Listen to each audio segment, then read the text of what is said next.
मयूर सध्या गोलंदाजीच्या ट्रॅकवर आहे, पुढचा बॉल घेऊन जाण्याकरता सज्ज होतोय. यावेळेस मात्र फटका चांगला आहे, बॉल चाललाय दूर सीमा रेषा पार.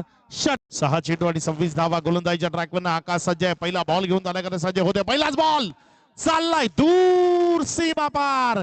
हा पत्र त्यांचंही मनपूर्वक स्वागत आणि धन्यवाद. बॅक टू बॅक दुसरा चाललाय सीमा रेषा पार. आकाश